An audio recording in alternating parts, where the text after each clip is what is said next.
Ronnie Bush. Here. Samuel Newton. Aye. Luann Hayes. Aye. Casey Anthony. Present. William Hadley. Here. Jim Hart. Here. Kurt Copeland. Here. Adam Otterly. Here. Larry Jokers. Here. Burke Diner. Scott Helms. Present. Jackie DeMeester. Here. Nicole Baker. Present. Steve Frick. Present. Brian Grant. Present.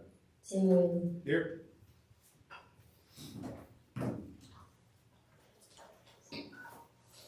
Present, no absent. Very good, thank you. Mr. Whalen, would you lead us in prayer, and Mr. Copeland, the Pledge of Allegiance?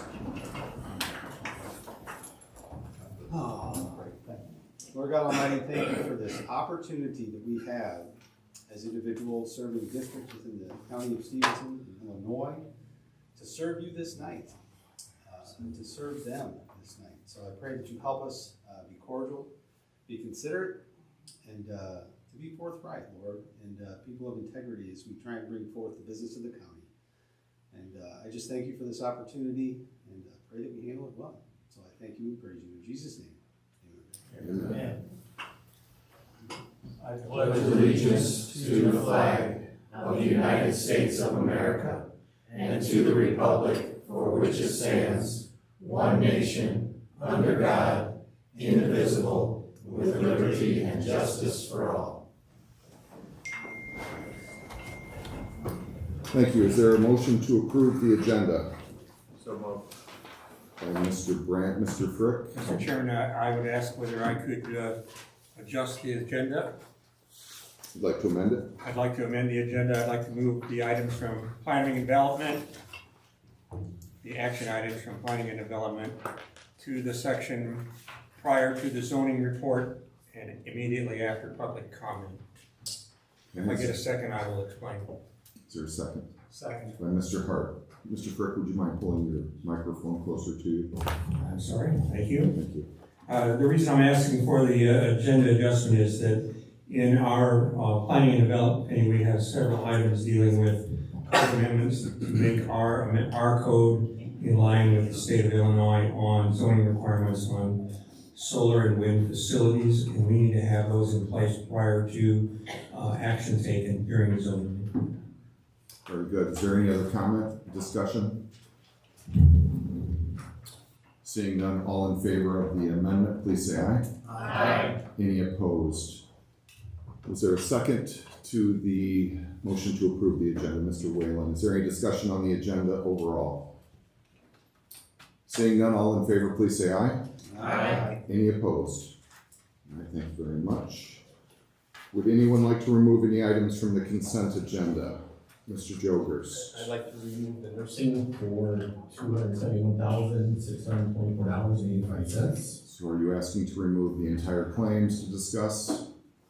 I want to separate it, basically what I want to do, separate. I think if you would be okay with removing item C, we can discuss individual claims from within that. All right, we'll do that. Is that your motion? That's my motion. Is there a second? Second. Okay, thank you. Any other items to be removed?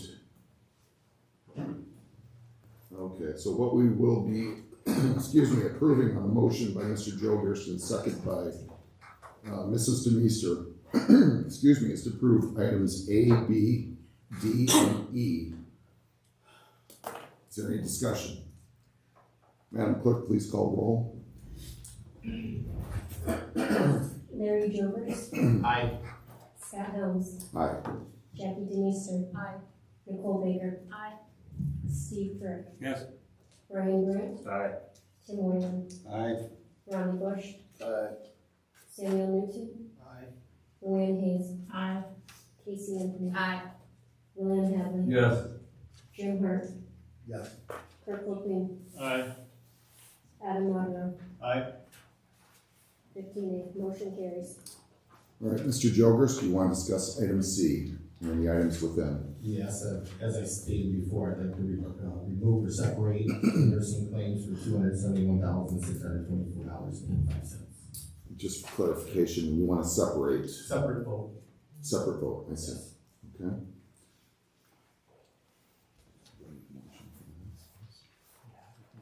So So that is your motion to separate this. Is there a second to that motion? By Mrs. Demister. Any discussion on separating those items, the nursing claims from the others? Okay. Is there a motion to approve the other items in C?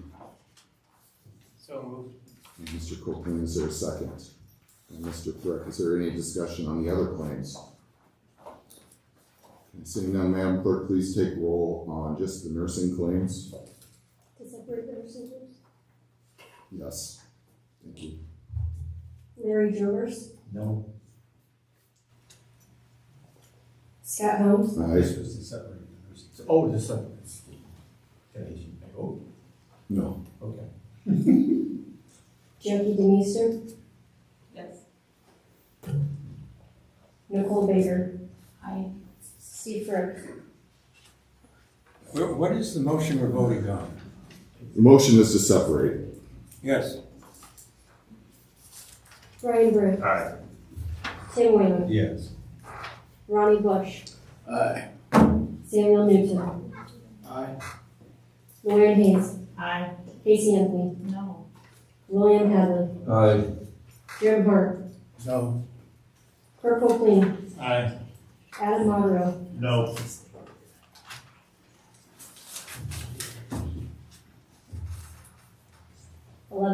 four nay, motion carries. Okay, so we do have a motion and a second to approve the other claims except for finance.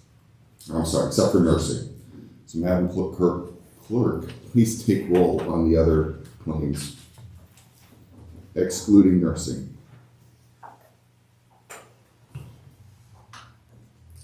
Kirk Copeland, Aye.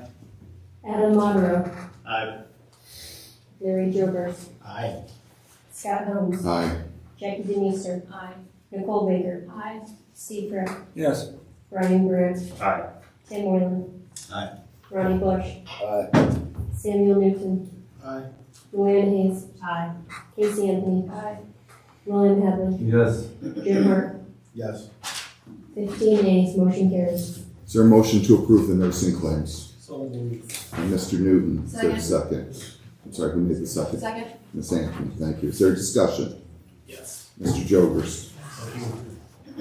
Chairman, the reason why I wanted to separate this, I think it was last month and several months before, we talked about what is the plan to get caught up, and all I hear is crickets. So that's why I want to separate this, just to see where the votes are, because we've got to come up with a plan for this 900, whatever the number is, 900 and whatever the number, to get this paid up by the end of the budget year. So that's why I bring this up.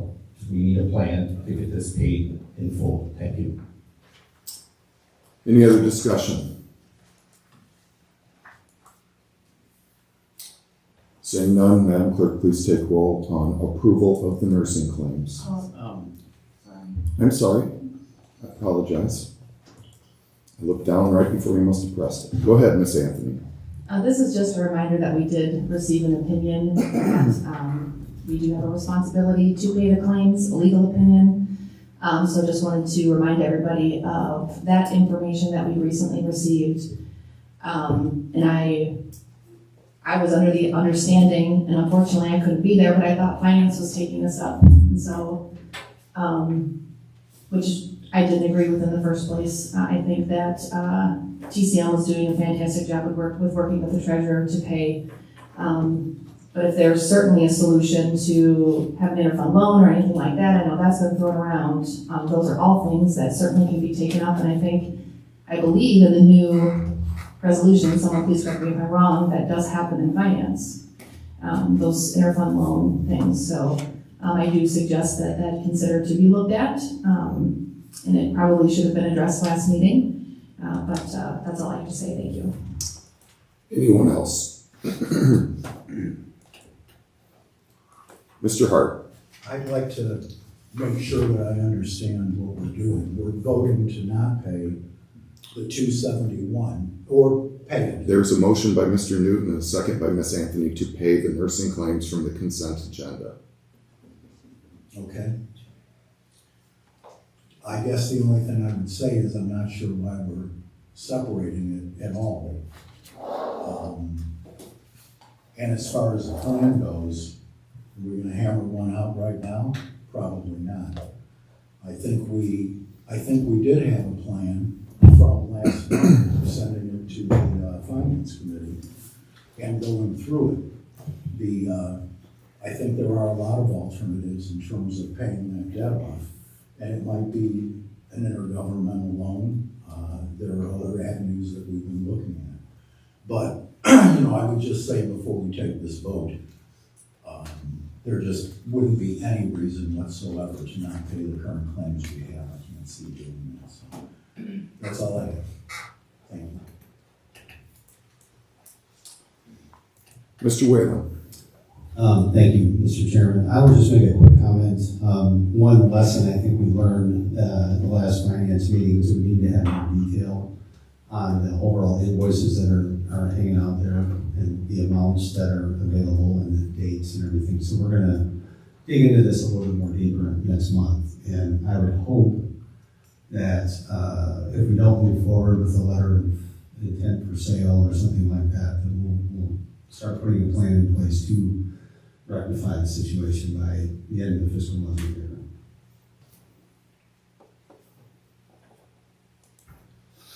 Anyone else? Mr. Hart. I had mentioned in the finance committee, I think the thing that's key to this is being able to age our receivables, and apparently we're not capable of doing that.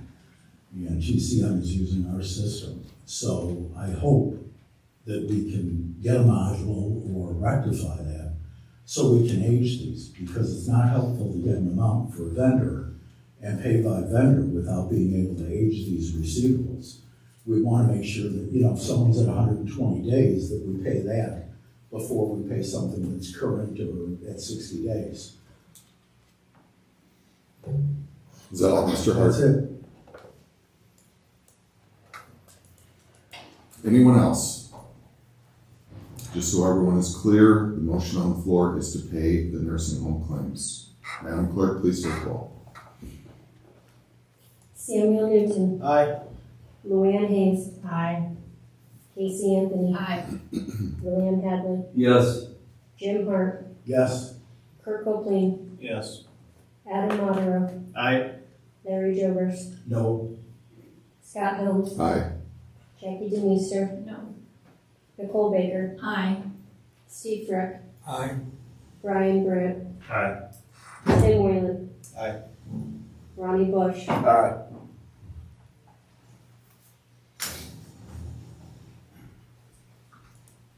A, 2 nay. Motion carries. All right, thank you very much. Madam Clerk, would you please read the executive session?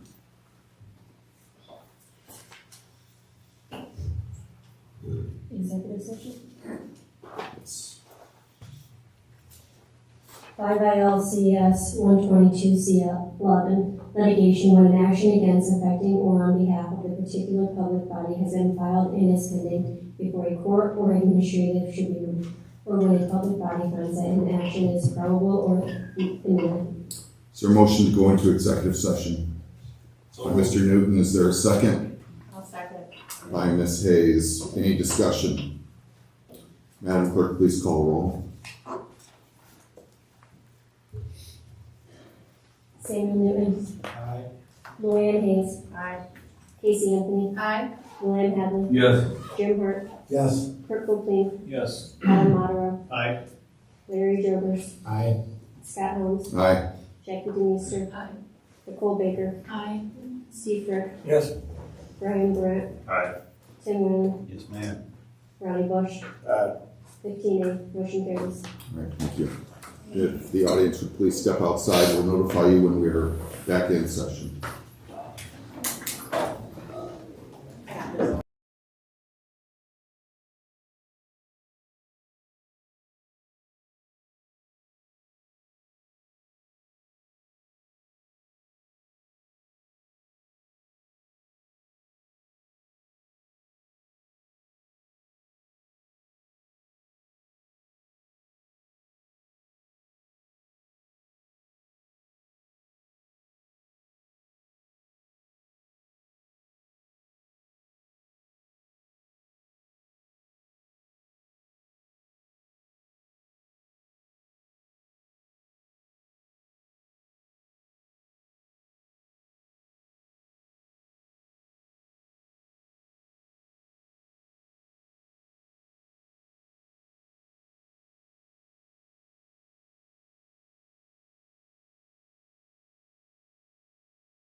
resume regular session May 18th.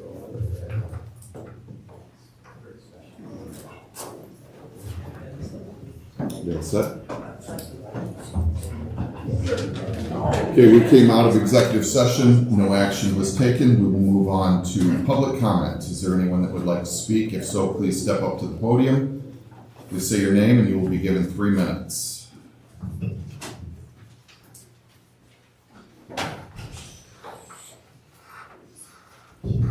Hi. I just gotta get I forgot my piece of paper at home. I didn't know how much time I'd have. Ed Klein. I live here in Stephenson County. Thank you. Ed Klein. Is it now? Oh, there you go. Now I can hear. I would like to address the county code that we've been talking about at length about whether there's a referendum needed or not.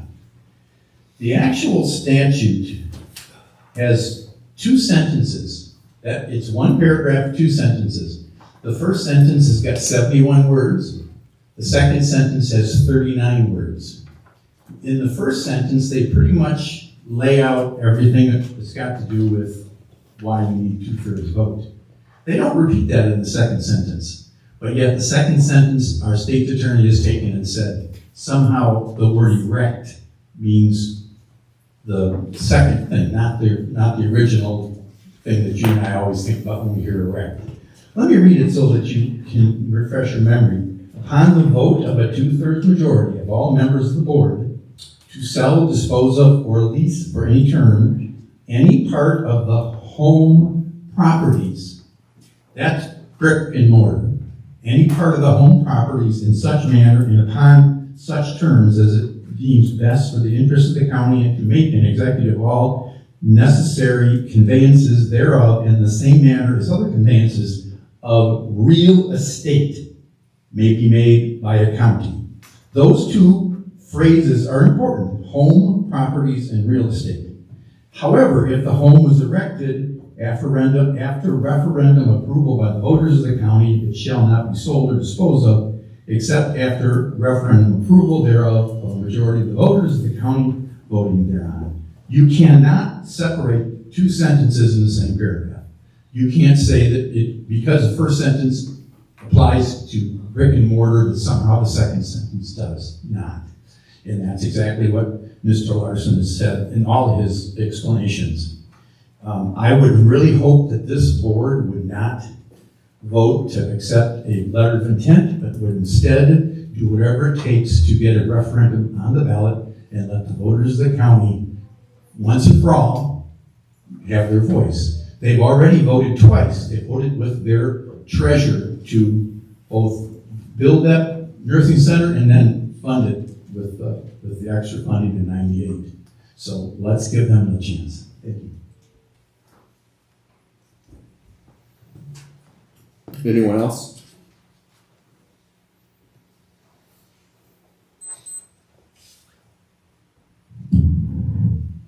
Good evening. My name is Jody Kloss. I live here in the county. In reference to how to interpret the Illinois state statute about the sale of county-owned nursing homes, John Cook, a resident of Stephenson County, has found an Illinois Supreme Court opinion that states, and I quote, "A primary purpose of statutory construction is to ascertain the legislative intention. In seeking the intent of the legislature, courts consider not only the language used, but also the evil to be remedied and the object to be obtained. Furthermore, it is well settled that in the absence of statutory definitions indicating a different legislative intention, the courts will assume that words have their ordinary and popularly understood meanings," end quote. Clearly, the Supreme Court opinion that I just read applies to the state statute that Ed Klein just referred to, and that State's Attorney Carl Larson interpreted with us last month. In addition, from Forbes magazine this week, an article stated the following canon. I had to look up the definition of canon. It is defined as a general law, rule, principle, or criterion by which something is judged. This is called the absurd result canon. It is also a well-established canon of statutory construction that when a legal provision, either as written or as it would be applied, can be construed in more than one way, and one such way would yield a result so absurd that the legislature cannot plausibly be taken to have intended it, the interpretation yielding that result must be considered mistaken. In conclusion, when the Illinois General Assembly wrote the state statute about county-owned nursing homes, they wanted to ensure that if the electors of a county had supported a county home through a bond sale approved at referendum, the county board acting alone would not pull the rug out from underneath something the public was willing to support with their tax dollars and votes for decades. So please, my intent, or my hope would be that you would not accept this letter of intent tonight.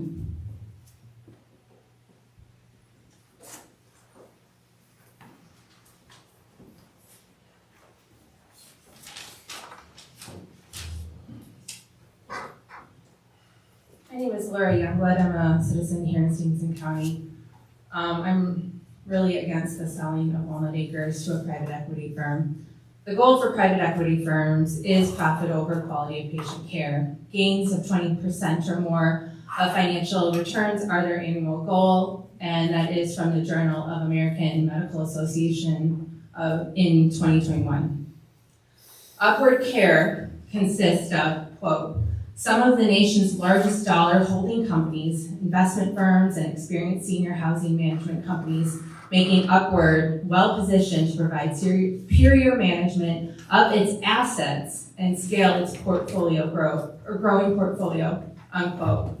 If you look on their website and wonder what they do, Upward Care selectively pursues value add and opportunistic acquisitions of quality assets with the objective of achieving superior risk-adjusted returns. With our robust expertise coupled with large partnership networks, we can source, structure, and execute on even the most complex transactions. Over the past 2 years, Upward Care has acquired over 1,500 units across the United States for an aggregate transaction value of approximately $100 million. Please, unquote. Please note that private equity firms do not mention healthcare, patients, residents, or really any form of services found in skilled nursing facilities. It's all about the money and the profit for the company and the investors who may be, say, in another part of the country and not to those living here in the community. Private equity firms purchase organizations and companies with funds from investors. The goal is to provide profit for the investors, not provide quality care for the residents. Private equity firms will buy nursing facilities, sell the land to cover the debt, and then lease the building back to the nursing home business, forming a financially delicate nursing home business, and that's from the Roosevelt Institute in 2021. Recent research has found that resident outcomes are significantly worse at private equity-owned nursing homes. That's from the White House in 2022.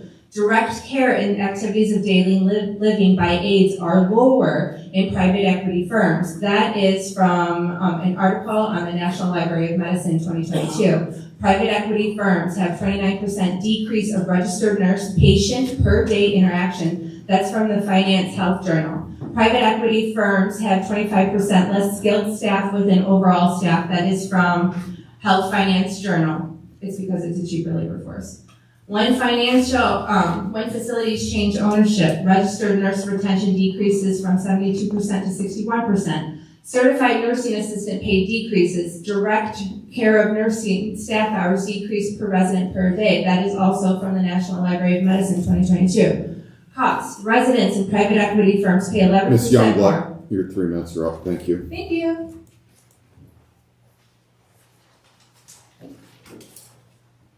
Anyone else?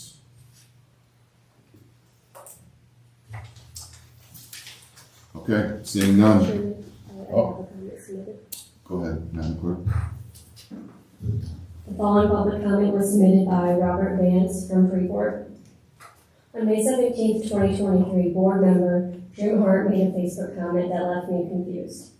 In response to a post about property taxes, he stated, in part, that if you were to add Freeport Township's property tax levy to the city of Freeport's property tax levy, as most, but not all, of Freeport Township is occupied by the city, it exceeds all of the county taxes.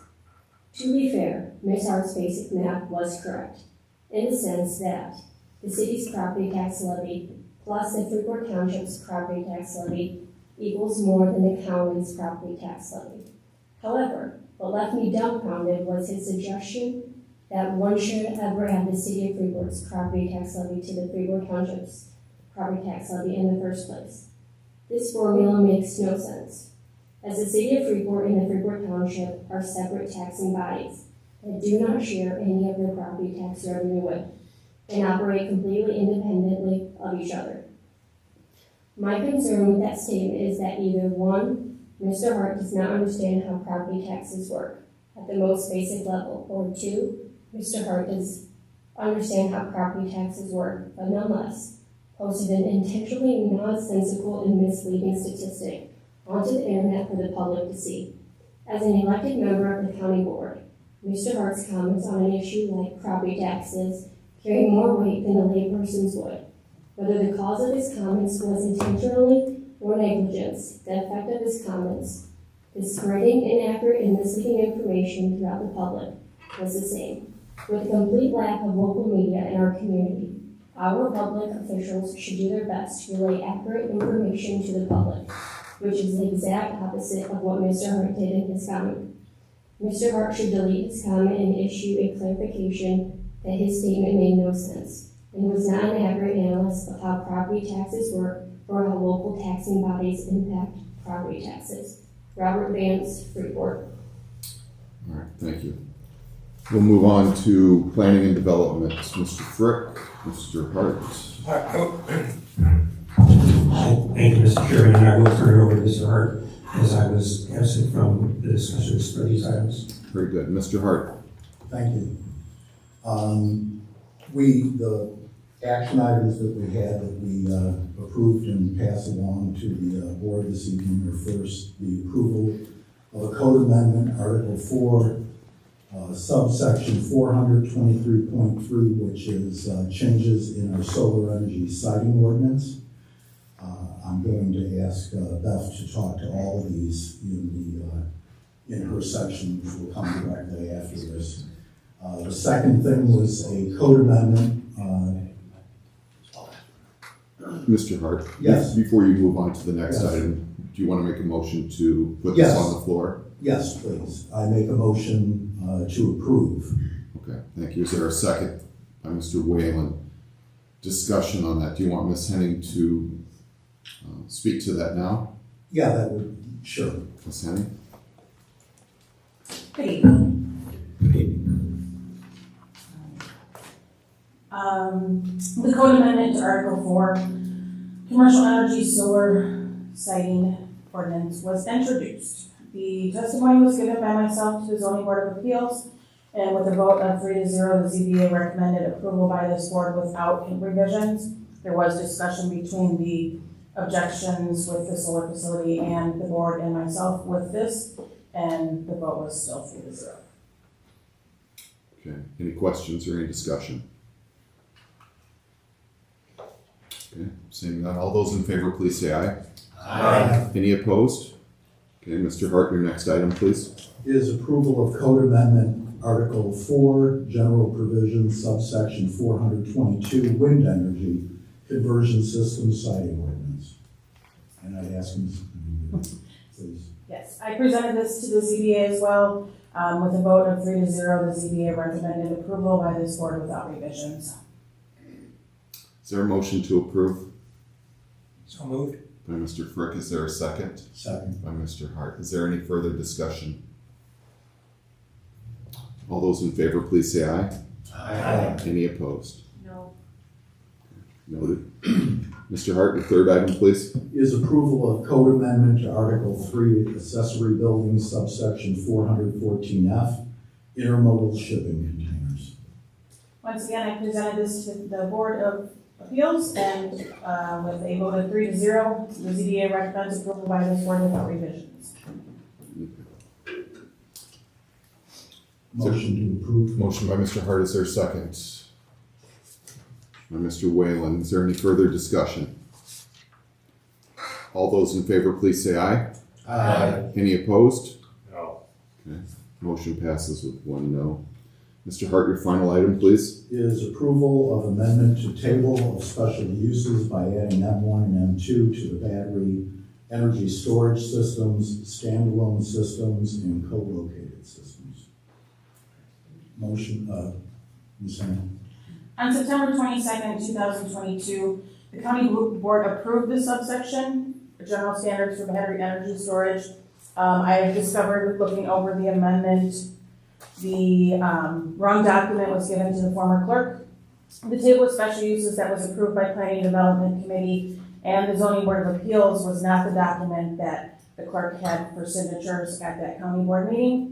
That's the reason for the addition of M1 and M2 to the table of special uses. M1 and M2 are manufacturing. Is there a motion to approve? Motion to approve. By Mr. Hart, is there a second? Second. By Mr. Copeland, is there any further discussion? All those in favor, please say aye. Aye. Any opposed? Motion passes. Anything else out of your committee, Mr. Hart? Nothing. Thank you, Mr. Chairman. Thank you. We'll move on to zoning. Ms. Henning. Mr. Bill Reed is requesting a special use to allow for and make legal a power washing business located at 8575 US 20 Lena. Testimony was given, and with a voice vote of 3-0, the ZBA recommends approval by this board without conditions. There were no objectors. Is there a motion to approve? By Mr. Whalen, is there a second? Second. By Mr. Frick. All those in favor, please say aye. Aye. Any opposed? Motion passes. Your second item, Ms. Henning. The final hearing for the evening was for Cypress Creek Renewables LLC, Dakota Solar. They were previously approved in 2018 for a 2 megawatt solar facility. They are coming back for a special use to allow for 5 megawatts total, located at East Canop Road, Dakota. This site was approved in 18. Testimony was given, and with a voice vote of 3-0, the ZBA recommends approval by this board without conditions. There were some objectors. There was a question and answer session throughout the hearing, and I think the adjacent landowners are more or less satisfied with how the site will be produced. They will have vegetative buffer around it that we do require, so. And the setbacks are farther than the 50-foot setback now that the state requires. Is there a motion on the floor? Motion to approve. By Mr. Copeland, is there a second? Second. By Mr. Hart. Any further discussion? All those in favor, please say aye. Aye. Any opposed? Aye. Mr. Frick, duly noted, motion passes. Ms. Demeester as well, thank you. Anything else, Ms. Henning? That's it. Thank you very much. We're moving on to unfinished business, approval of letter of intent. As you recall at the last month's meeting, there was a motion made to lay over until this month's meeting and to pursue a legal opinion from UCCI. I did receive Attorney Larson's brief, which was forwarded on to UCCI on April 27th, and I have not yet received a response back from UCCI. I did speak with the law office earlier this week, and they told me it could take anywhere from 30 to 90 days. My recommendation is to lay this over for another 30 days, but it is up to the board. Is there any motion on the floor? Mr. Frick. I would move to Continue the layover for 1 more month. Motion to lay over, is there a second? Second. By Ms. Anthony. Is there any discussion on the layover? Okay. All those in favor of the layover, please say aye. Aye. Any opposed? No. 2 opposed. Motion passes to lay over. Let's hope that it's not 90 days. Moving on to the chairman's report. Mr. Bentema, our executive director at the health department, attended his final board meeting of the health department last night. Craig is set to retire after 18 and a half years, I believe. It's a long time to serve Stephenson County, and we appreciate that very much.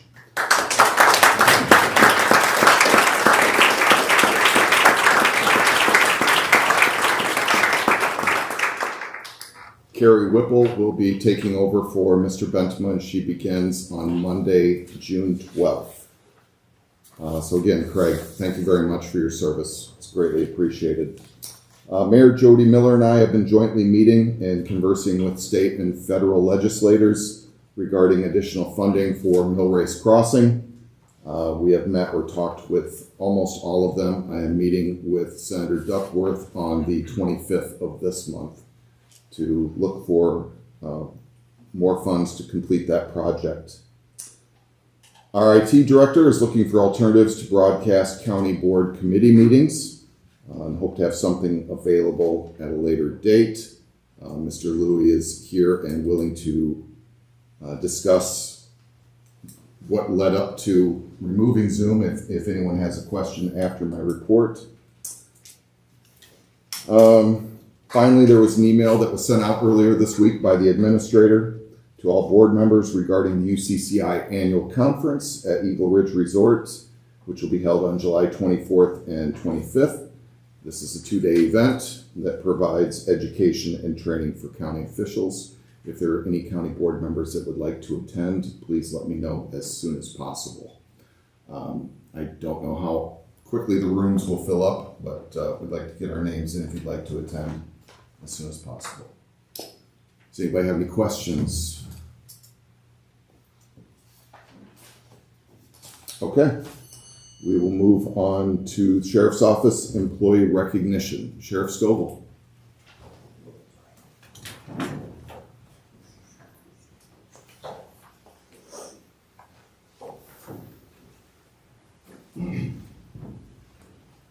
Good evening.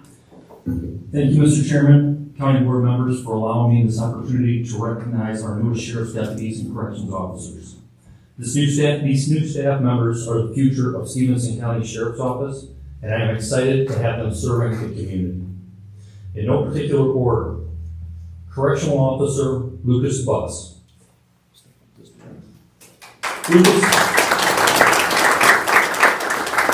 Lucas has been with the Sheriff's Office since May 17, 2021.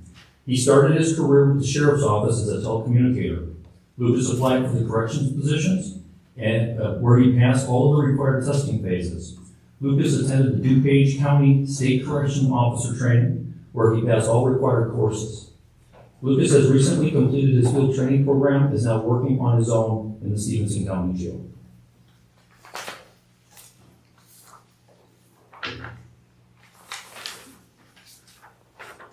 Thank you. Next year.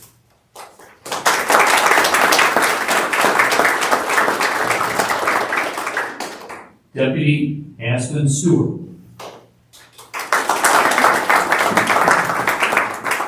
Aspen has been with the Sheriff's Office since October 3rd, 2022. She started her career with the Sheriff's Office as a correctional officer as she awaited an opportunity at the State Police Training Institute located at the University of Illinois in Champaign. Aspen attended the very first 16-week training course where she passed all required courses. Aspen has just started her field training program, which will take approximately 14 weeks. We are looking forward to her becoming a full deputy. Thank you very much.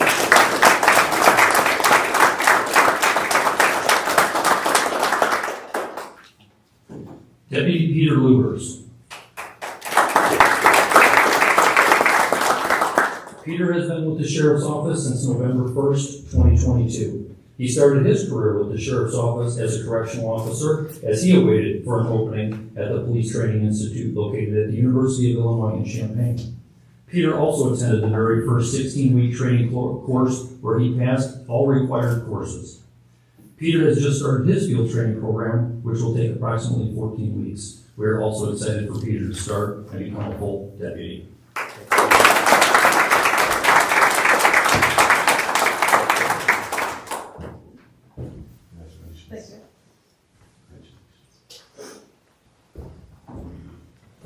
Mr. Chairman, County Board members, I have a special presentation this evening. Unfortunately, the deputy that is receiving this presentation is unable to be with us as he's in training in the Chicago, or the South somewhere, I believe he's in Champaign. I am honored to recognize an individual whose selfless actions and unwavering bravery have exemplified the true essence of heroism. It is with great admiration and gratitude that we recognize Deputy Jamie Hare Accommodation for Excellence Award. On April 15, 2023, at approximately 12:23 p.m., Deputy Jamie Hare, who was off duty, came across a traffic accident in the area of Route 73 and Goddard Road in rural Lena, Illinois. This incident left one vehicle on its side with an 80-year-old female trapped inside. After stopping at the scene and noticing that a small fire had started from the fluid that was leaking from the vehicle, Deputy Hare, at significant risk to his own personal safety, took immediate action to rescue the trapped vehicle occupant by entering the vehicle via the broken sunroof. Once inside, Deputy Hare was unable to get the female released from the seatbelt. He then used a pocket knife to cut the seatbelt and successfully pulled the elderly female victim to safety. Deputy Hare's bravery and heroism in the face of danger is a testament to his dedication and commitment to the protecting and serving of the citizens of Stephenson County and reflects the highest traditions of the Stephenson County Sheriff's Office. Here tonight to accept his commendation letter for excellence is Chief Deputy Andy Schroeder.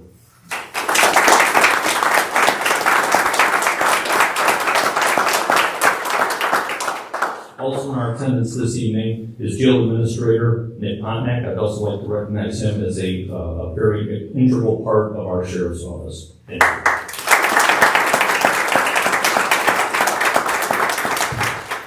Thank you all very much, and good luck. Sir. Thank you, Sheriff. We have some appointments. Madam Clerk, would you please read those? Approval of the reappointment of John Trimble to the Board of Review for a 2-year term.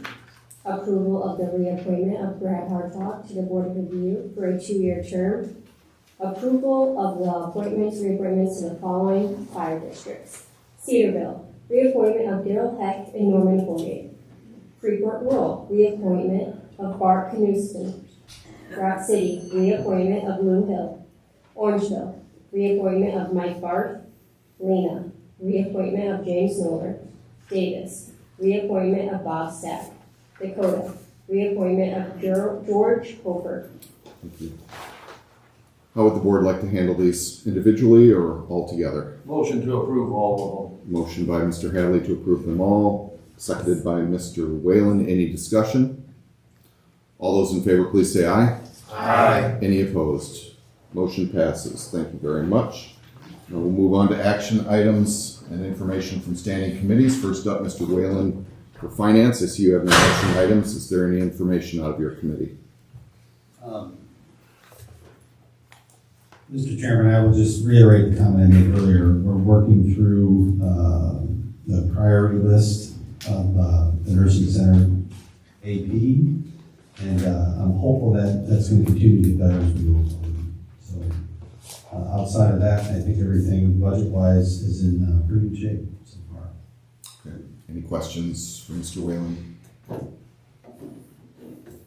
Okay, thank you very much. We'll move on to public prop. Mr. Hart, I apologize. That's okay. Go ahead. I was just questioning on the APs. Is there any way that we could have TCM handle all of those rather than sending them to us?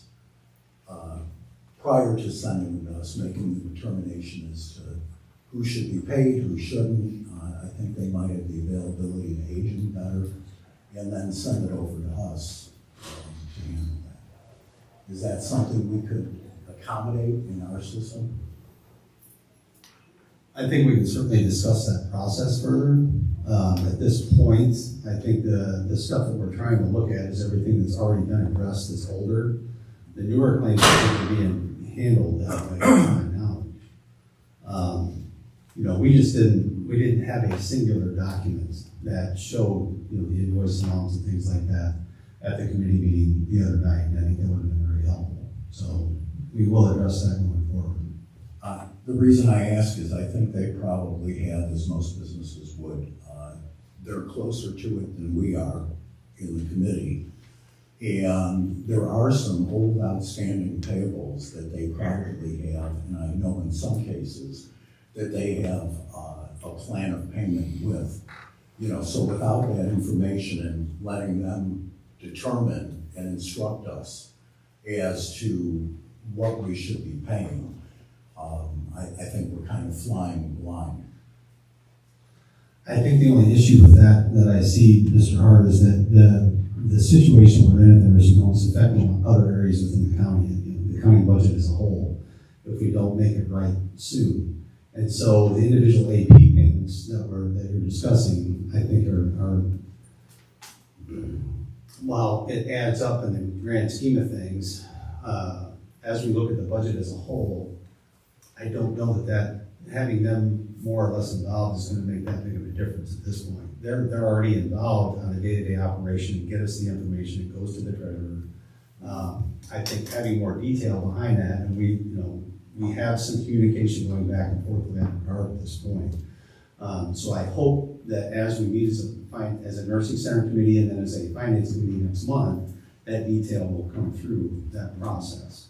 And we'll be able to make better decisions on the overall process of how we get back on our feet with that. Because it's been a year, I think, since CCM has been engaged in this process, and we really still aren't in better shape from what I can tell at this point. So we got to start looking at it as a bigger picture somehow. I'm still working through that myself a little bit. So, May I? Yeah. I think we are in a better situation, but I think we're dealing with a lot of payables and receivables that still precede TCM.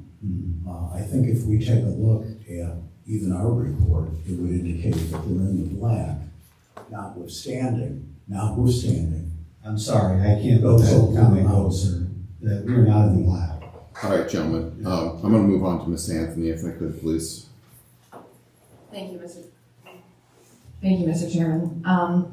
I think just kind of to go off of what Mr. Hart was saying a little bit, the piece that's missing that I think is integral is the relationship that TCM and the administrator have with the vendors. So the relationships with perhaps payment plans that have already been put in place. So those are the things I think that we need to take into consideration, because I doubt that anyone on the finance committee is calling the vendors and developing those payment plans and developing those relationships to ensure, because none of them have backed out, right? They haven't left us. The only ones that have left us is because of things like they got out of the state of Illinois. And so they're still willing to work with us, but they developed that relationship with TCM and with the nursing home itself, not with Stephenson County Finance Committee. Thank you. Anyone else? Okay, we'll be moving on then to public property and safety. Mr. Copeland. Yes, we have an action item on the approval of the bid on engineering for the HVAC project. We have Sheriff Stowell, if you explain it.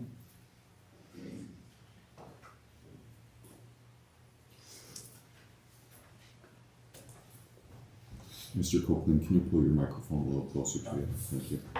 As I reported to a few months back to my committee, I'm not an expert in HVAC. I've never claimed to be.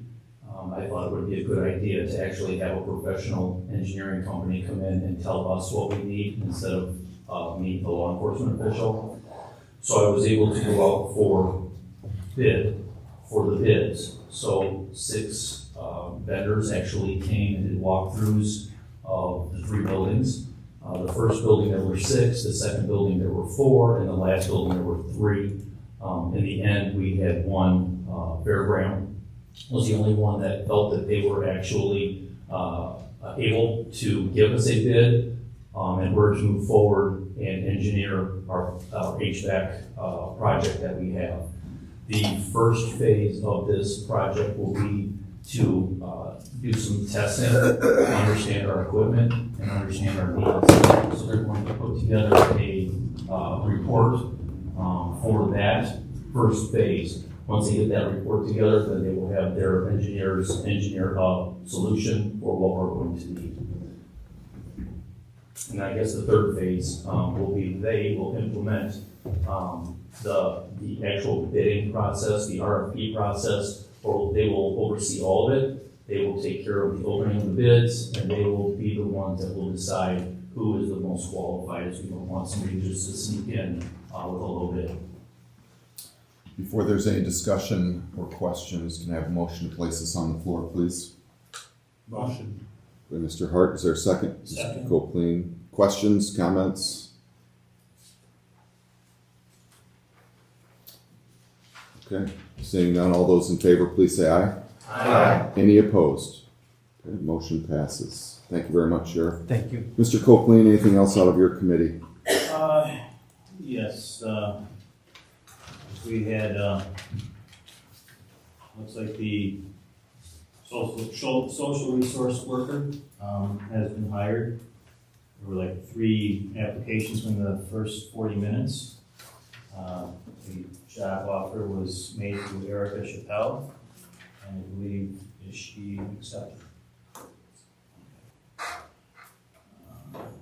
And I'd like to share a thought that I have for this week. This week is National Police Week, with May 15th being designated as Peace Officer Memorial Day. This week is to honor those in law enforcement that gave their lives to protect our communities. I was a member of the Freeport Police Department's Honor Guard for over 20 years. Every year this week, there is a ceremony in the Rockford area for the Gold Star families that have lost loved ones while they were performing their duties. If you ever go to a ceremony, you will always remember the bagpipes playing Amazing Grace. There is not a dry eye in the room. I thank law enforcement officers and their families for committing to serve and protect us. Thank you. Thank you. Anything else? No. Okay, thank you. We'll move on to administration. Mr. Jogurst, you have some action items? Yeah, thank you, Chairman. There's 4 items here. The first 2 are connected and should be approved as a whole or rejected as a whole. The first item is approval of resolution establishing a reimbursement policy of travel, meal, and lodging expenses of public officials and employees relating to the official business of the County of Stephenson, Illinois. So what this is an update to a resolution that was passed back in 2017. This change in the resolution will add as a prior approval for county board members and a time frame for both county board members and county employees for the approval. In section A, it cleans up the language in the periodic review section. Section B, it also defines a specific distance of 100 miles or more out of the county for transportation rather than just saying out of the area. So with that, I would make a motion to approve the resolution. Is there a second? Second. Mr. Brandt, is there discussion? Mr. Hadley. Yes, I got a couple concerns that I want to address. Number one, on the 2-week advance notice, just for instance, UCCI puts out their agenda like about a week ahead of time, and sometimes they have some real good, great guest speakers that come from the state capitol or from the University of Illinois, college professors that talk about the state, and I'm concerned about the 2-week notice, so can we, it says recommended, so does that mean he has discretion to allow, so if there's an issue where you don't know about this 2 weeks prior, yes, then there's an exception there. Yeah. That's the way I read that. So there is a guest speaker on Monday, but it doesn't interest me to go down, but like I said, the agenda came out on Monday. My second concern is that recently UCCI has been paying the full mileage reimbursement. So about this rent-a-car thing, if UCCI is paying the full reimbursement back to the county, do we still have to rent a car? My recommendation would be to still rent a car, because if you're driving your own personal vehicle and there's an accident, your insurance would also be a claimant whether the accident was your fault or not. If you're renting a car, it's all covered under the county's policy. Okay. I don't know why you would want to put that risk on your own insurance myself. Yeah. Okay, that's, but is it in, that we have to rent a car, or, If this passes, yes. if this passes, we always have to, I mean, Or the county you would not be will, reimbursed for mileage. the county will rent the car, correct? Correct. Okay, well, my concern is that when I was chairman, some of the board members wanted to use their own car, and all they did was turn in gas receipts, and I allowed that because it saved the county money too, you know. Sure. I think even, so, is that an option too, that if somebody wants to go and use their car, because I had board members that actually used their car and they wanted to leave from there to go on vacation and stuff like that. Mr. Jogers. I can address that. There is a section in here where there will be periodic reviews of the lowest cost to the county, whether it's a reimbursement or a rental, and that's part of what the treasurer and the county administrator will be looking at periodically. And if there's a travel need that's less than 100 miles, I think in that situation, then they can take their own car, so. Okay, so I mean, so if I wanted to drive down there and leave from there to go somewhere on vacation or something, that I just turn in the gas receipts for just going down there, and that's the least expensive way compared to renting a car. It will be determined by the treasurer and the county administrator on which will be the lowest cost to the county. Right, and I noticed that we included the county treasurer this time around. Is there a special reason? Is that her statutory duties, or are we just giving her extra duties to do? Well, she worked on this policy, and I think, is this part of your duties? In a broad sense, yes. So this is your statutory duties No, then? it's not statutory. Use your microphone, please. It is not statutory, however, I'm the one who oversees all those costs and cuts the checks when they are requested for reimbursement. I also administer the Enterprise Plus rental car system. Okay, that's all I have. Okay, Mr. Newton? Thank you, Mr. Chairman. So I have a problem with it. I mean, just personally, maybe this doesn't fit everyone, but having to work with the state the way that I do with the UCCI, I may be in Chicago, I may be in Springfield, I may be wherever they need me to go, and it doesn't make sense for me to take a rental car. I'd like to give you an example. This week, I had a rental car all week long. That just wouldn't make sense.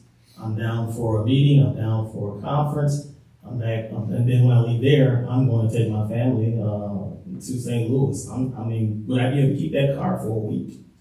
It just doesn't make sense for every situation, and it seems like there might be an exception, but I'm trying to hear the exception, and I'm not really hearing the exception very clearly. And the other thing is, we've gone through this before, and there's a state statute that affords board members and state workers the opportunity to drive their own vehicle. So I'm not sure why we're talking about the insurance and the liability of that. That is always on a person driving the vehicle. That's never on the county if they're driving themselves. If there's a person driving other people, you might have a problem if they're taking their personal car, because then it can be sued if something happens. So I'm not sure if we have really looked at all of the statutes that the state has to provide this funding for individuals to go to meetings. I'm not sure that you've done that. And any of you have, why would you supersede that? I don't know if that, what the intention is. We've never had a problem, so I'm trying to figure out where's the problem today. So when you're traveling for UCCI, are you not directly reimbursed from UCCI since you're on the executive board? I am most of the time, but they do pay for my monthly meetings. That goes back to the county, and then I depend on you. Correct, but your mileage is paid for by whom? It is covered by UCCI. Correct. So if it's out of our budget, is this where this is coming from? If it's in our... Correct.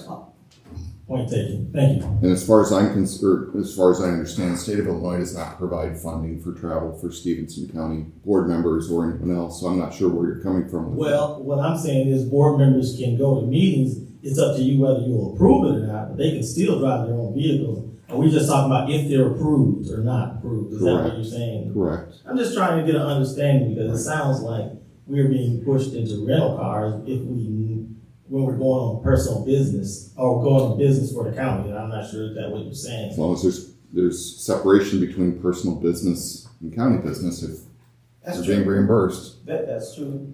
I'm just bringing that because you said personal Well, business. I just and want to make sure we're that can talking about happen. the same When you're thing. done with your business, you can do what you want. You can't if you got a rental car. Doesn't make sense. You won't be able to go where you want to go if you're using a rental car, especially if it's more than 100 miles away. I guess you Springfield is more than have 100 miles to away. make sure you're separating personal business from county business if you're being reimbursed. Okay. Mr. Hart? My question, along with what Mr. Newton's saying, I'm trying to understand if I were going to a meeting and I had business or personal before or after, if I have the rental car, I don't see as where I'm gonna be able to do that or where that benefits the county. Financially, for me to have a rental car, if I'm gonna have that rental car for an extra 2 days, that would be a disadvantage. May I? Well, and my last thing I was going to ask is, might it make more sense to just limit the reimbursement to the lower expense? In other words, it would still give people the freedom to use their own vehicle or to use the rental car. But it would seem to me the fair thing to do would be to limit the reimbursement. I think that would make more sense here. It still gives everybody the latitude to do what Mr. Newton was saying, as a for instance, or Mr. Hadley. But we're still only reimbursing for what the lowest cost would be. So that's just a comment.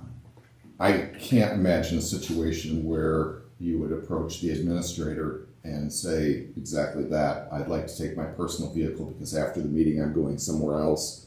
Can I just turn in gas receipts because it would be less expensive than a rental car or paying mileage? I just can't believe the administrator would tell you no. Oh, I see what you're saying. The intent is to save the county money. To save the county money, right. Is it going to change the world? No, it's not. But Well, I don't think it wouldn't come up for me all that often, but it might come up. And it seems to make sense that if we're trying to save money, I think we should always only reimburse by the lowest basis. In other words, if the rental car is 100, using your own car is 150, use your own car, but we're only gonna reimburse you up to 100. That would make sense for me. my recommendation is to get with the administrator if that's something that you're looking to do. This is not a new concept, though. I've gone to UCCAI for many years where Mr. Hadley would meet me at the rental car facility to get rental cars. This is not new. This is just trying to make sure that we're doing it in a manner that saves the county money. Anything else, Mr. Hart? No, that's it. Thank you, Mr. Chairman. Okay. Mr. Jogerst, anything else on this? All right. Any other discussion? All those in favor, please say aye. Aye. Any opposed? No. Mr. Bush votes no. Motion passes. Mr. Jogerst, your next item, please. Okay, the second item is connected. This is to approve the amend County Code Chapter 26-9, Section C. All this does, it adds a reference to the travel resolution that we just passed, so that these policies can be quickly found in the future. That's all it's doing. So I'll make a motion to approve. Is there a second? Second. By Mr. Hart. Is there any discussion? All those in favor, please say aye. Aye. Any opposed? Aye. Mr. Whalen? Okay. That passes. Mr. Jogerst, your third item, please. Okay, the next two are related to the IT manager's suggestions or proposals here. The first one, as part of our I may need Mr. Louis to help me with this, but my understanding, this first one is as part of our liability insurance and to strengthen up our defense system for the IT system that we have here. Initially, during the administration meeting, there was some confusion on how much was left in the IT leased account. We were thinking there was 18,000, but there was actually 83,000 in there. So at the administration committee, Mr. Louis, in recognition of that 18,000 that was incorrect, he proposed the bare bones proposal of 18,674.85. But I would like to put forward this $34,000 proposal that we talked about since we know the 83,000 is there. The biggest difference in these two packages is there's a 24/7 365 support with this security system, I'll call it. And then there's also a breach warranty between the two packages. So say there is a breach, I don't know if I know all the details, but Mr. Louis can jump in here, but I think, and then that automatically renews as well. They cover some of that expense or will? It's a 100% guarantee that's backed by AIG. What I originally submitted was basically enough to get us by to where we're at least protected. I wasn't feeling comfortable about it, but I was being mindful of the budget. Now seeing that there was more in the budget than what I thought, we need to go with what protects us most, especially being county government. And this breach prevention warranty renews year to year as we renew the contract as well. Point of clarification, what are we discussing? What's next on which We're one? talking about the CrowdStrike proposal. Okay, I'm sorry, I didn't follow that. So with CrowdStrike, we get 24/7, 365 protection. If there is a new virus that hits the market, they're aware of it and they're already working on it. They're taking the stopgap measures to make sure that we do not get hacked. The virus protection that we're purchasing is if somebody catches a virus, it isolates them from the system and doesn't allow them to spread it throughout the county. And again, I believe there have been instances in the past with Bitcoin and other things as far as hacks to the county, and this AIG protection would cover us in that instance. And I think that alone, the price tag of a hack is hundreds of thousands of dollars by the time you get everything fixed, rectified, and that's if you get your information back. So I feel like this is the best package to bring forward for the county for now and for the future. Do you have a motion, Mr. Jogers? Yes, I would make a motion to approve the $34,384.88 package from CrowdStrike. Is there a second? By Mr. Modero. I have a question. I'll recognize you, Mr. Hart. Thank you. Well, I had my little light on. We have to get a second before you can speak to it. Oh, okay. I'm sorry. I apologize. Don't apologize. I'm curious, just a question. I'm just not familiar with this. Is this the equivalent of a McAfee kind of antivirus thing?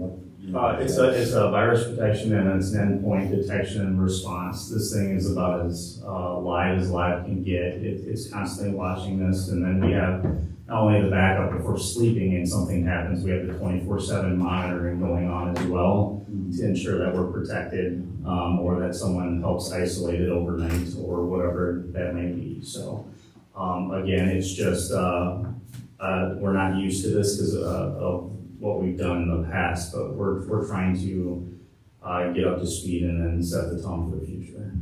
Thank you. Mr. Whalen? Yeah, Mr. Louis, I was just curious why CrowdStrike was selected. All our internet service is done through Arrow, correct? Yes, CrowdStrike is not an actual ISP, it's an actual virus protection company. Understood. So Arrow is going to be no more. We're not renewing that contract. And CrowdStrike works with most government agencies. That's what they specialize in. It actually concerns me a little bit, to be honest with you. not a big fan of theirs, but that's beside the point. That's just a personal thing I like with that. But have you evaluated other options? I have, this goes back to my experience in, I've looked at other things that don't have the 24/7 monitoring. It's not as up to date, and our county clerk's office is actually mandated by the state of Illinois to use this. Really? So I didn't want to pay for two separate, Thank you for that clarification. Anyone else? Okay, seeing none, all those in favor, please say aye. Aye. Any opposed? Aye. Okay, Mr. Whalen opposes, motion passes. Mr. Jogers, your final item, please. Bear with me a second here. Of course. The last item is the renewal of the Zoom contract, which I believe is for the required for the courthouse. Right? This is a requirement. We have Zoom now for the courtrooms, but they are required now to have a call-out feature for the courtrooms to call out to different agencies and such. And with that, of course, it upgrades your package and costs more. So it's going to be another $600 a year. So in order to do that, we have to sign a new contract from something that we're mandated to do. So we're going from $2,000 per year, I believe, to like $2,600 is what it's coming down to. And this particular item is $249.90. That's what I have here. That'd be monthly. That's monthly. Okay. Yep. I'll make a motion to approve. Thank you, Mr. Jogers. Is there a second? Second. Mr. Hart, Miss Anthony? Thank you, Mr. Chairman. This just goes back to the comment made previously in the chairman's report. If there are security issues that we're having with Zoom, is there other options to be in compliance? Have we looked at those? Is the same security issue that we're feeling for committee meetings? Is that somehow different than what they would be in the courtroom?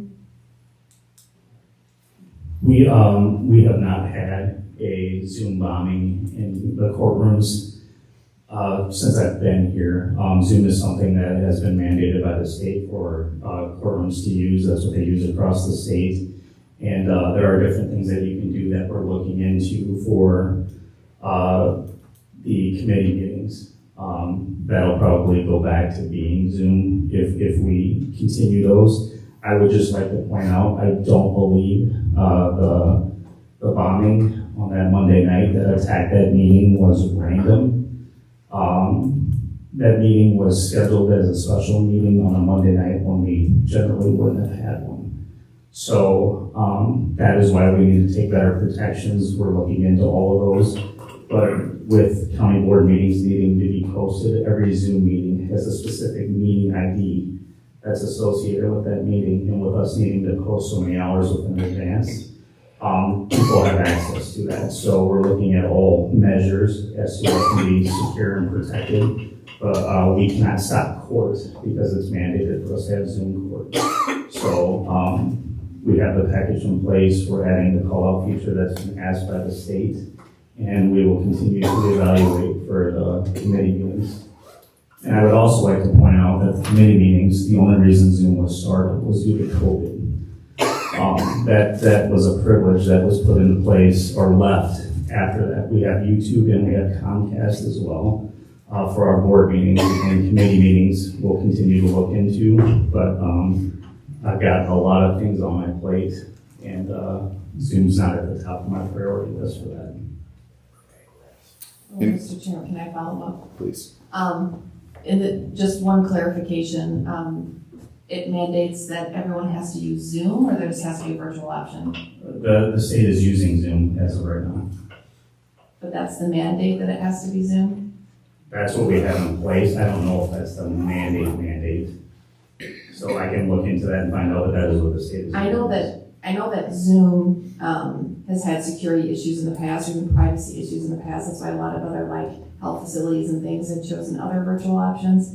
I know that Zoom has improved, but I would suggest that other options be looked into for that. And just on a different side note, I would say that the ability for the public and even board members who can't make it to a meeting to have an ability to listen and gain information from committee meetings is a little more important, and should be looked at more quickly. Thank you. Mr. Whalen?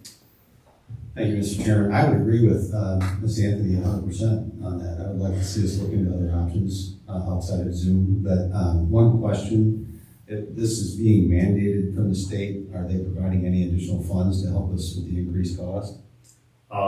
There is funding out there, but they're not guaranteed that everybody's going to get it. Okay. Thank you. Nate, can you tell me, are the courtroom Zoom meetings, are those IDs public that anyone could go in and watch? They post those? They are set up currently the same way the county board meeting was. They click on a link and then they get let in by the clerk in the courtroom. So they would have advance opportunity to know what that link is? Correct. Is there any difference in the internet between the courthouse and Stewart Center? I can't speak solely to all of that, but they're essentially the same. Okay, good enough, thank you. Anyone else? I believe we have a motion and a second on the floor. If there's no other questions or comments, all those in favor, please say aye. Aye. Any opposed? Aye. There are 2 noes, motion does pass. Anything else out of your committee, Mr. Joe Gerst? I've been neglecting to mention Mr. Louis' work. He's been doing an awesome job since we hired him. Really thankful that we have him on our team. And so I fully support everything he's doing, and he's doing a great job. Thank you. Okay. Thank you. He's got me up and running, so that's quite. We'll move on to court services, Mr. Bush. Yeah, just got one item. We, is to approve a payment of, the IT grant for, I'm assuming everyone had a chance to look at the invoices that were sent out. That is what the payment will go towards.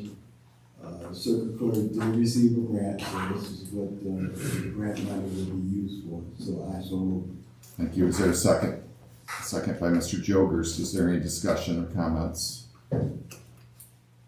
Seeing none, all those in favor, please. Oh, sorry. Mr. Copeland. Yes, is this all grant money or is some from the county? All grant money. Thank you. Anyone else? All those in favor, please say aye. Aye. Any opposed? No. No by Mr. Demeester. Motion passes. Anything else out of your committee, Mr. Bush? Just want to, I was supposed to make this announcement last month, but I'll make it tonight.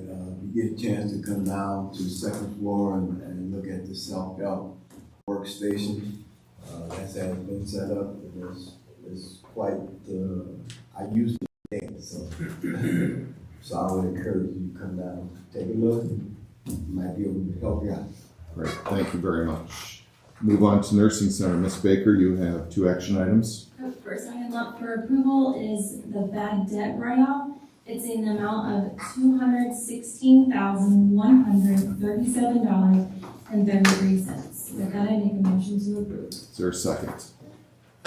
Second. By Mr. Bush. Is there any discussion? Ms. Anthony? This isn't a discussion on there, but I got word that people can't hear you. You're not speaking into your microphone, Mr. Chairman. What the heck? Thank you. Thank you. Ms. Hayes? I just had a question as to what is this bad debt from? Would you like Mr. Filippo to come up from TCM? If you would like to, yes. Mr. Filippo, are you willing to come up? Absolutely. I have the microphone on at the podium right there if you'd like to take it from there. Sure. Every quarter we do a report to flush out any bad debts or non-collectible types of dollars. This is the 3rd report we have done, which also coincides with the quarterly report in our management agreement for those who have asked in other committees.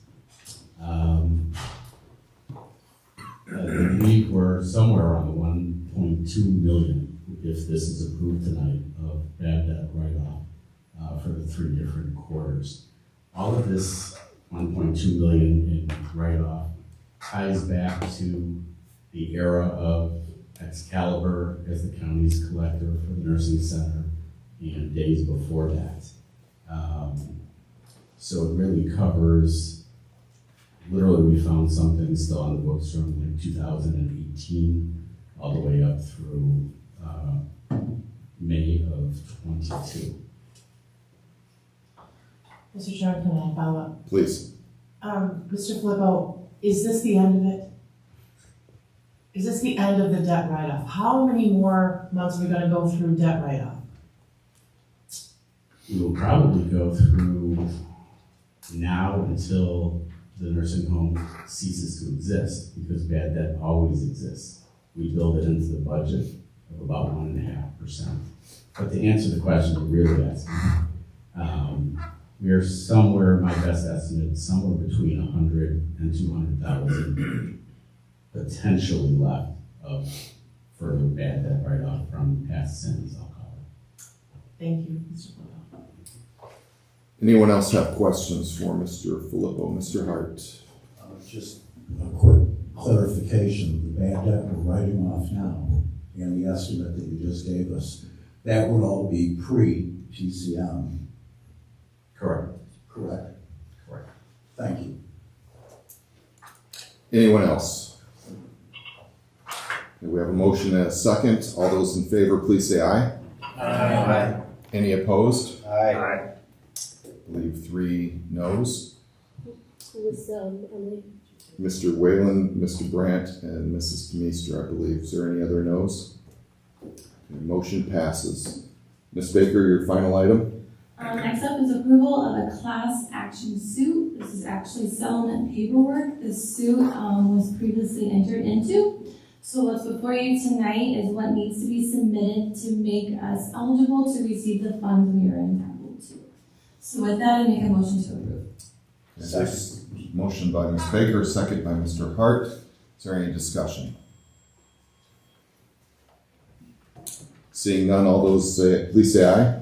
Aye. Any opposed? No by Mrs. Demeester. The motion passes. Anything else out of your committee, Mrs. Baker? Yes, so this week has been Nursing Home Week. The staff has done a very good job organizing different events daily. Tomorrow they wrap up with a staffed breakfast. So I know Chairman Helms and Ms. Newcomer and myself have been out there periodically this week, and it's been a good eye-opening. I enjoyed it. Good job. And census are 46. I'm sorry? Census is 46. 46, okay. Very good. Thank you. All right, we will move on to Public Works. Mr. Brandt, no action items, any information? No, not at this time. Thank you. Okay, thank you very much. We will then move on to public comment. If anyone would like to speak, please come up to the podium. You will be given 3 minutes once you announce your name.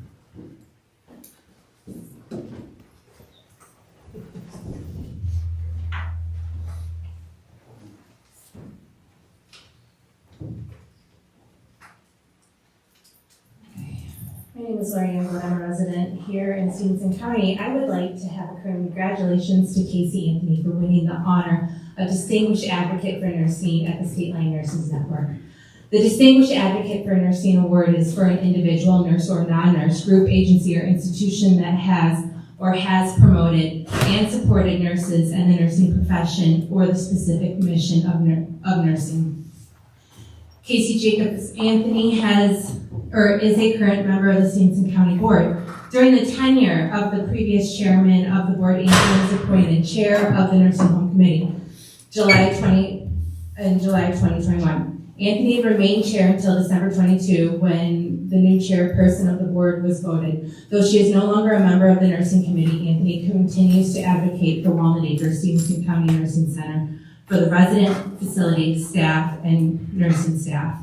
While on the committee, Anthony benefited nursing staff by advocating for salary raises for the certified nursing assistants.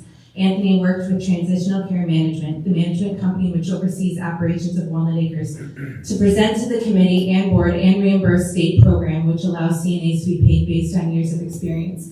Wage increases for CNAs led to retention of CNA staff and positive recruitment outcomes for CNA and nursing staff.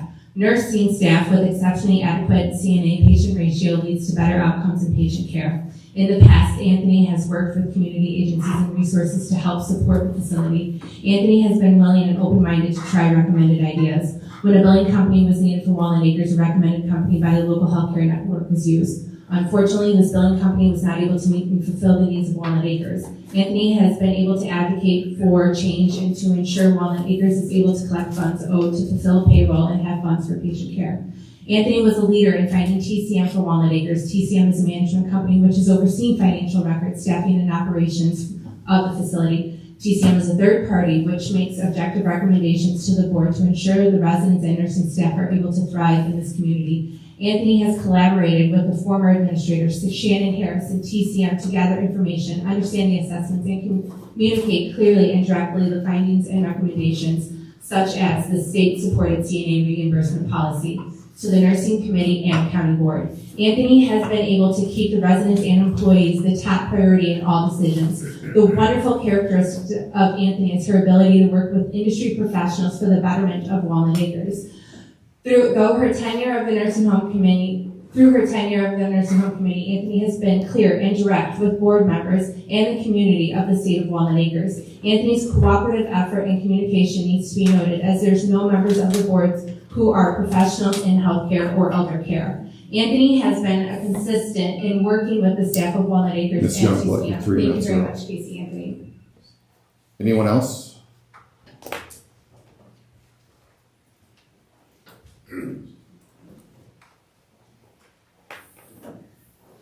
Yeah, I just have, I'm Jody Costigan, Stephenson County.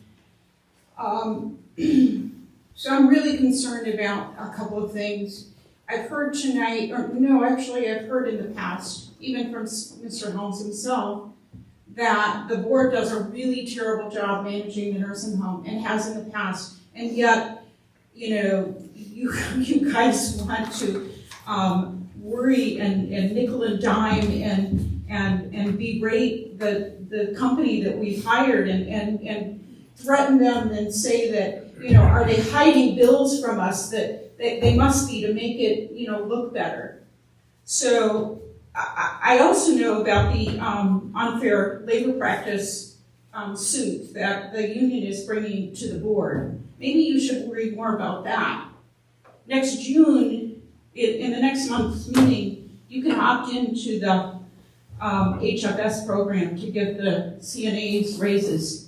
And you can negotiate the cost of that unfair labor practice. I'm under the understanding that someone should be working with the union and seeing if something can happen with them to make it so that it doesn't cost us an increase in money. So maybe we should worry about that and let TCM handle what we hired them to do.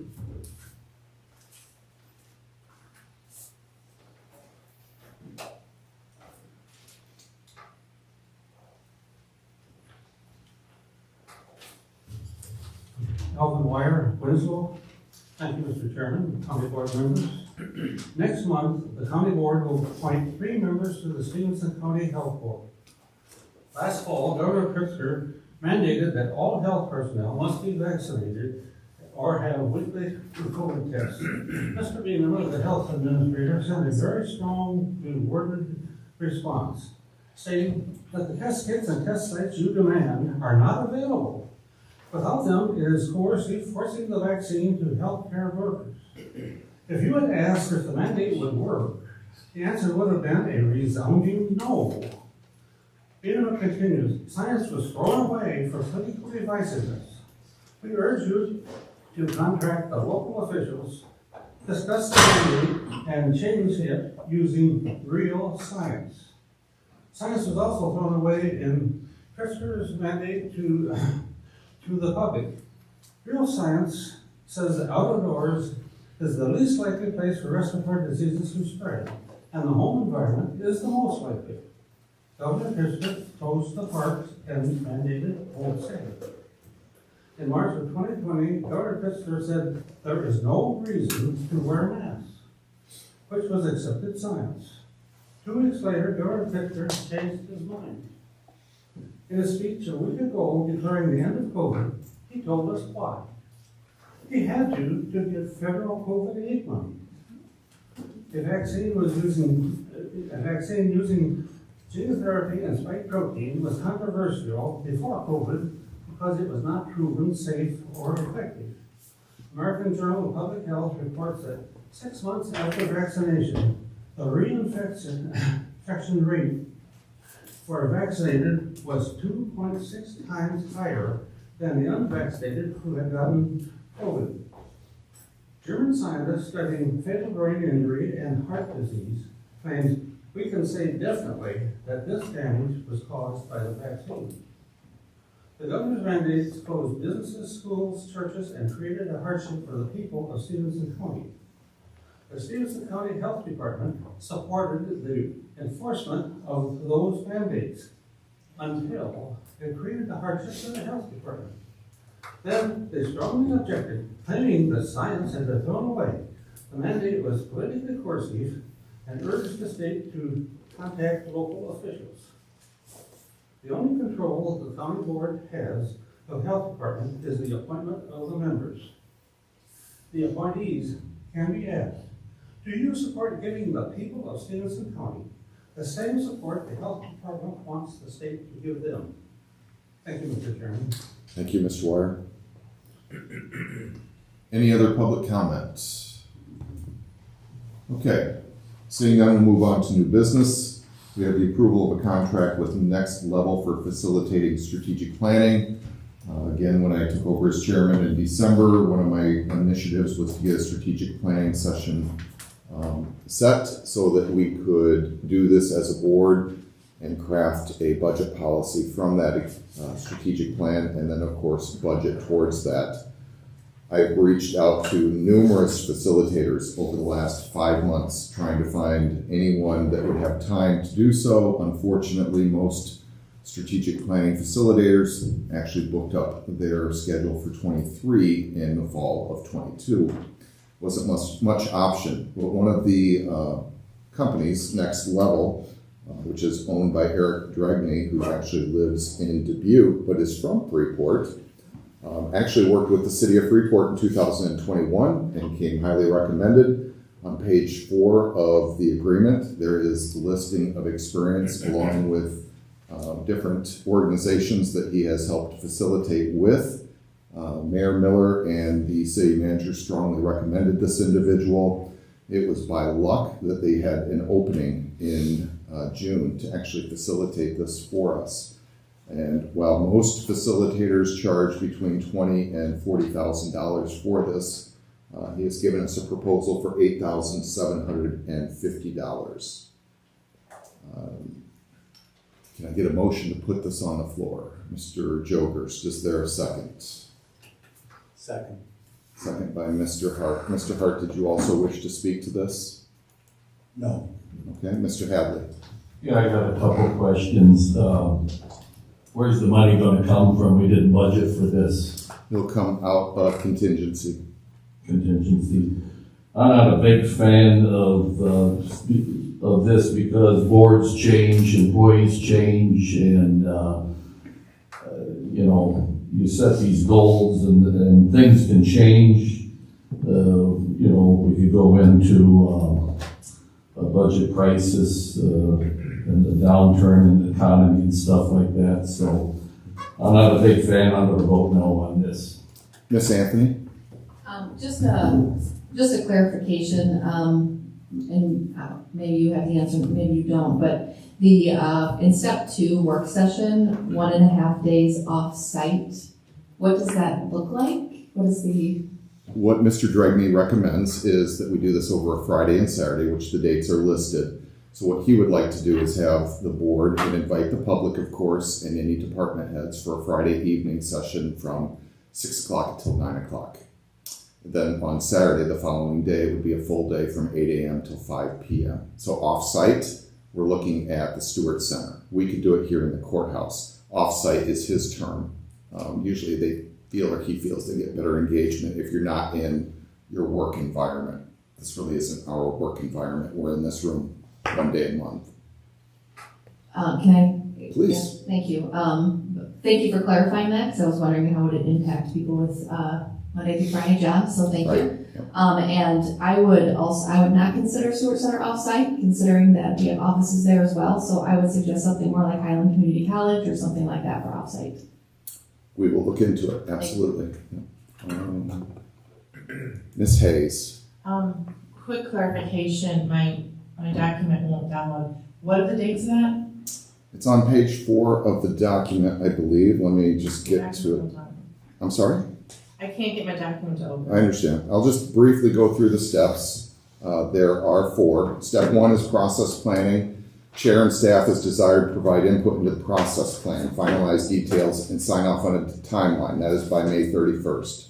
Step 2 is board strategy sessions, including all board members, one-on-one meetings with each board member and facilitator with Eric Dregney, identifying what they want from the process, challenges, concerns, opportunities, strengths, vision, mission, goals. Prep materials sent out by May 31st. One-on-ones will be scheduled June 1st through June 15th. Work session would be 1.5 days off-site, which Ms. Anthony just referenced. His dates that he has available are June 23rd, which is a Friday, and June 24th, the following Saturday. Share and prioritize items identified in individual meetings, create updated vision, mission, identify desired results and indicators of progress, identify community-level strategies, goals, and performance measures. Step 3 is draft strategic vision and goals, draft vision, mission, goals, strategies, document board goals, policy and management agenda into an easily understood format. Provide first draft, provide second draft, review at a future board meeting or work session, chance for additional input for a date to be determined, possibly engage other community stakeholders in this step. And finally, step 4 is to present and adopt a strategic plan, present plan at regular county board meeting for adoption. Mr. Hart. I do have one comment, whether anyone is a fan or not a fan of this type of programming, and that depends on the people involved and the facilitator. I will say that the one thing I saw an example of some of the work that he's done, and I was pleasantly surprised by the pricing. Having priced this out before, the pricing on this is excellent. It's a bargain. I think we hit kind of a perfect storm, one with him having an opening, plus I think we got a hometown discount. But this is not a foreign concept, and it should be embraced. This county has been so reactionary for so many years, and there's just no need. There's a way to do this a proper way, and hopefully we can get there. Any other comments, questions? If not, all those in favor, please say aye. Aye. Any opposed? No. Mr. Hadley and Mrs. Demeester vote no. Motion passes. Is there a motion to adjourn? So moved. By Mr. Bush, is there a second? By Mr. Whalen. All those in favor, please say aye. Aye. Any opposed? Motion passes. Thank you, everyone.